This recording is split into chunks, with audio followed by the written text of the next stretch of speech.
Namaste.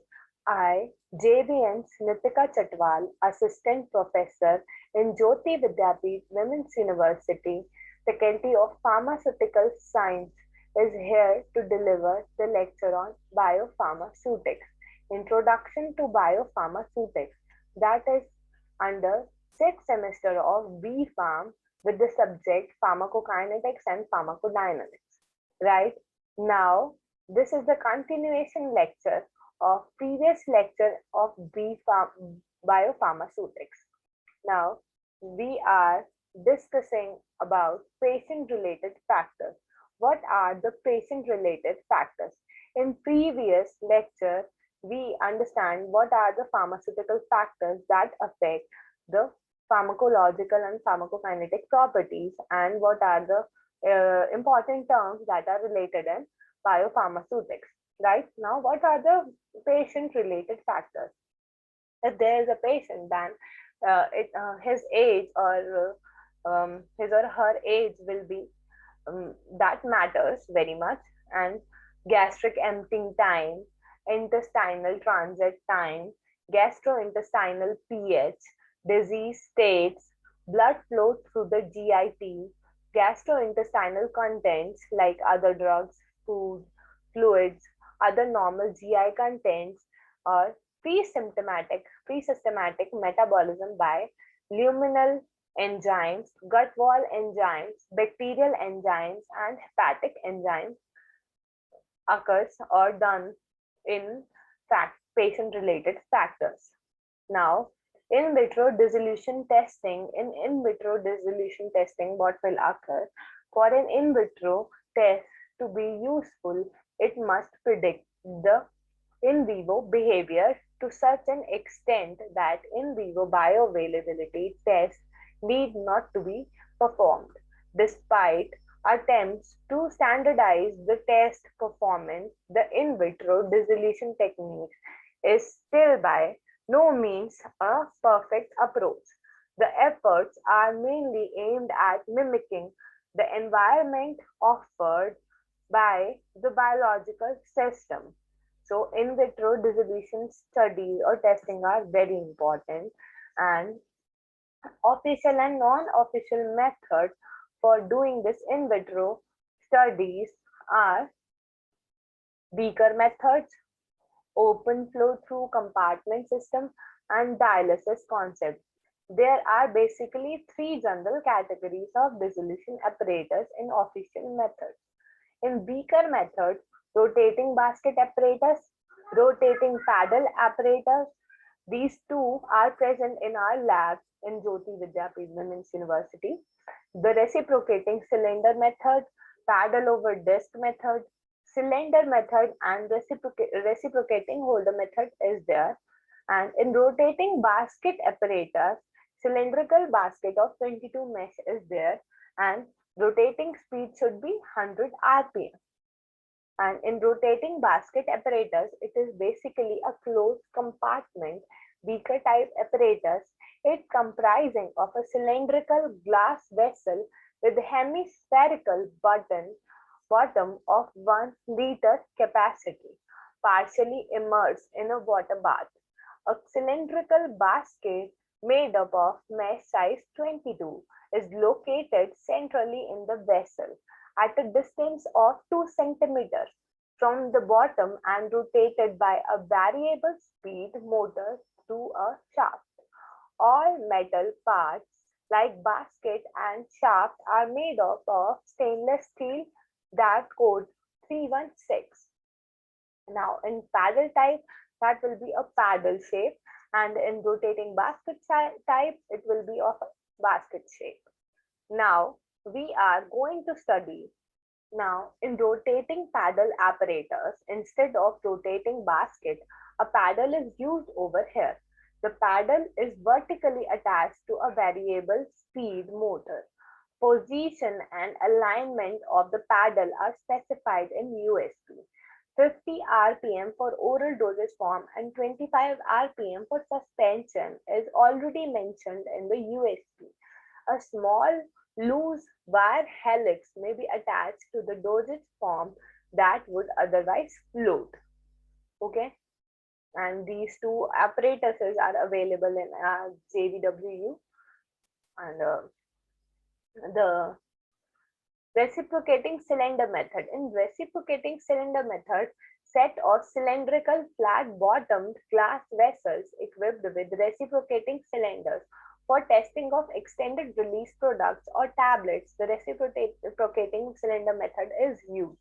This method adopts the USP disintegration, basket and rack assembly for the dissolution test. The discs are not used in this. This method is less suitable for precise dissolution testing due to the amount of agitation and vibration involved. For example, chloramphenicol or chlorampheneramine extended release tablets are are tested by the reciprocating cylinder method, and carbamazepine chewable tablets are also studied by the reciprocating cylinder method. And in paddle over disc method, sample holder or disc assembly that holds the product is in the instrumentation. The temperature that is maintained in paddle over disc method is 32 degrees centigrade. The paddle is placed over the disc for testing the release of drug from transdermal products, where the transdermal patches are produced. Then over there, paddle over disc method is used, okay, to study the drug release studies. Now, modification of apparatus 2 has stainless steel disc assigned for holding transdermal system at the bottom of the vessel. The disc or device should not sob, react with, or interface with the specimen being tested. This is the ideal property of this apparatus. The disc holds the system flat and is positioned such that the release surface is parallel with the bottom of the paddle blade. Okay. Now, rotating cylinder method. This is an important method. In this, a stainless steel cylinder is used to hold the sample.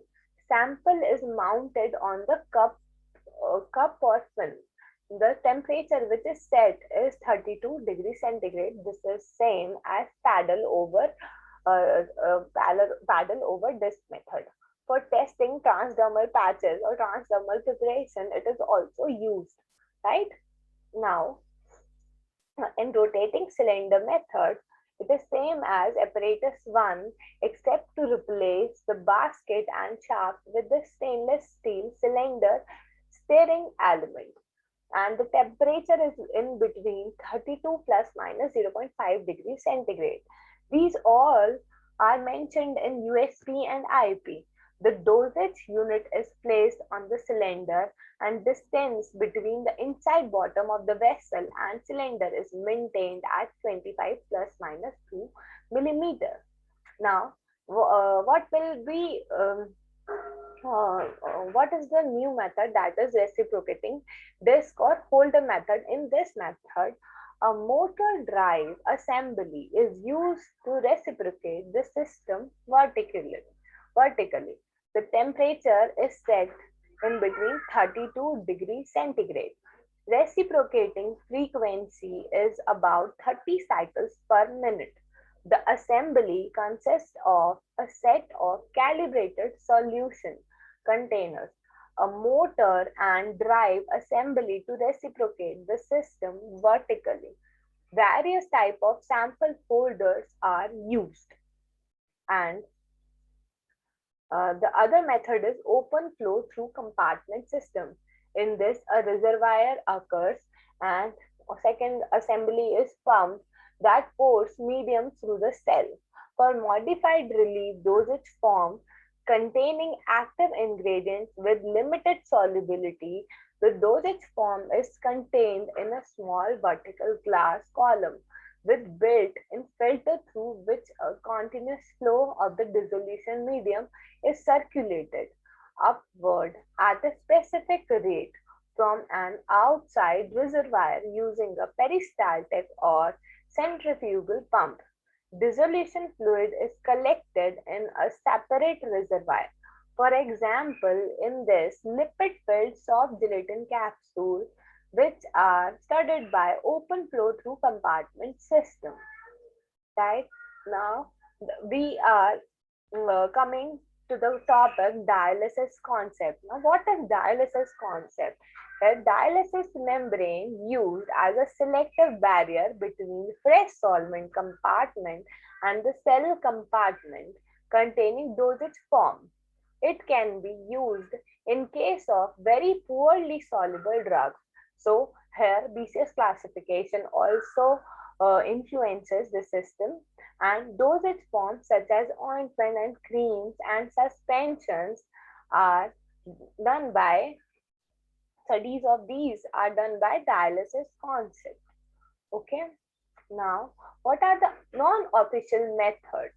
Non-official methods are the rotating filter method, rotating flask dissolution method, and rotating and static disk methods. Okay, now in rotating filter method, what will happen?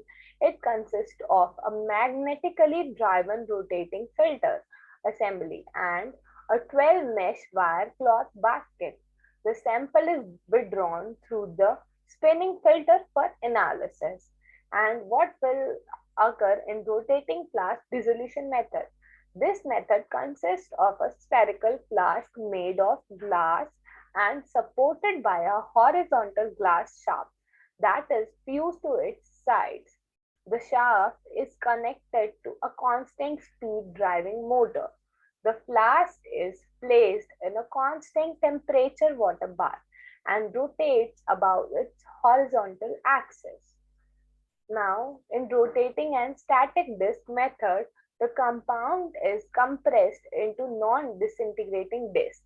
Mounted one surface is exposed to medium, and what we assume surface area remains constant. This is used to determine the intrinsic dissolution rates. Well, now, what are the factors affecting dissolution of drugs from different forms? There are various factors, pharmaceutical excipients and manufacturing processes, where in pharmaceutical excipients, the vehicle, diluents, lubricants, binders, surfactants, and colorants are different factors that affect the dissolution of drug from different forms. And in manufacturing process, where method of granulation is a factor that affects dissolution of drugs from different forms. And in method of granulation, there are two types of methods, wet granulation and direct compression. And the third step is also there, that is agglomerative phase of communication, that is also known as APOC. Okay, and uh, so these are the factors that affect the dissolution rate from different dosage forms. So this is all about this lecture. So now in this lecture we studied all the things about biopharmaceutics, and if you have any queries regarding this lecture, please let me know. If you have any questions, please comment, and please make sure to uh, go through this lecture and make short notes about this. So this will help you to this will help you for your future examination. So thank you so much for your cooperation. Thank you.